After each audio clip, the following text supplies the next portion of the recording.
In this test, we are testing the ankle's dorsiflexion. To test the ankle's dorsiflexion, our participant does two lunges, one with the right leg and one with the left leg. To test the active mobility, she puts the front knee as far past the toes as possible while conducting her lunge. In passive movement, the participant conducts a lunge while her knee is as far from the wall as possible. From the side angles, you can see that the ankle meets the mid-thigh, meaning that it reached zone 2. In both passive and active movement, the farthest the ankle goes is to the mid-thigh.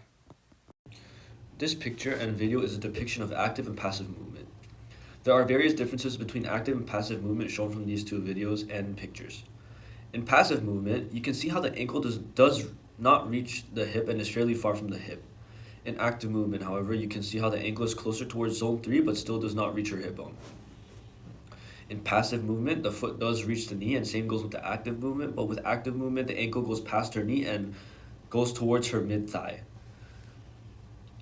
When it comes to reaching the hip bone, both movements, both active and passive movement doesn't allow her ankle to reach her hip bone, but in passive movement, the farthest that the ankle goes is section 2 towards her knee.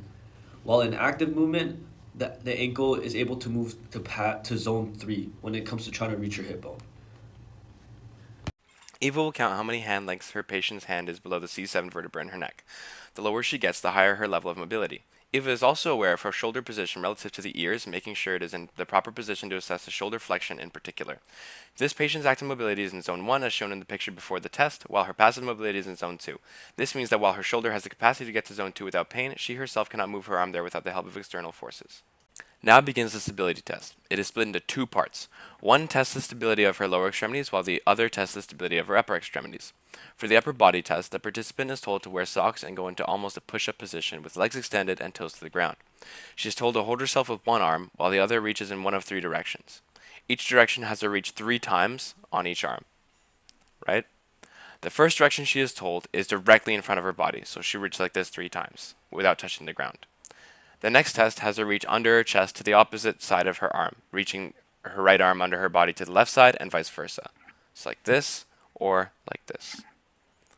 The final time she's told to reach, she is told to reach out in the direction of the arm being tested. So she will have her left arm down and she'll be reaching with her right arm 3 times, and vice versa. The lower body test has our patient standing still with socks on. Each phase of the test is 3 reaches per leg. The first phase has the participant extend their leg directly in front of them.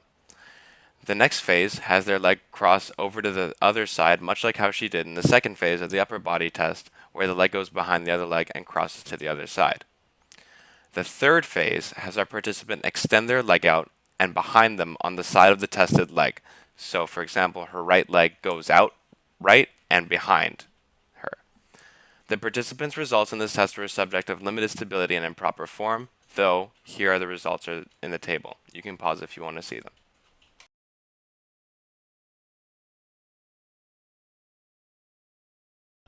So for the first question, there is a difference between active and passive mobility. For instance, when the client, for instance, looking at the shoulder reach mobility assessment, when the client was passively mobile and reaching over, her fist has passed into the third section, which shows that passive mobility forces their joint to overflex.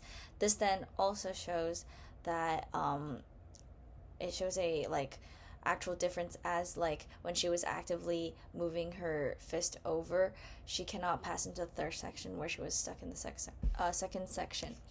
And then looking at the second question, during the Y balance task, gravity is acting on the client as passive mobility. Therefore, it is basically the same as active mobility. In my opinion, what most influenced the results were as attempts have increased, her balance has decreased, perhaps due to her fatigue in muscle. Moreover, including the passive aspect, as gravity is acting on the client, it decreases her balance. Furthermore, the surface where the client was put through for the assessment also would influence her results due to the effect on balance. In this case, our client was put on grass, where is not completely flat. Therefore, this could affect the balance. And then looking at the third question, I've chose client C to be my example. And then from my perspective, I think some parts of the mobility and stability assessment should be used for client C, because by using the stability assessment for the client, it can better determine if she is suitable for getting back into physical activity, as she stated that she's really excited for it. And then as this assessment can consider her muscles that surround her knee and make sure the muscles that are strong enough to be able to support her and prevent any further injuries. However, we can alter the guidelines for older individuals, as doing the Y balance test for the lower extremities can perhaps injure the knee if we follow the guidelines of telling the client to reach as forward as possible. However, if we don't do so, the results could be inaccurate. Therefore, I propose that the stability test can be replaced by standing on the recovered after surgical foot for a certain time period to assess if the stability of the knee joint after surgical recovery is stable enough for physical activity.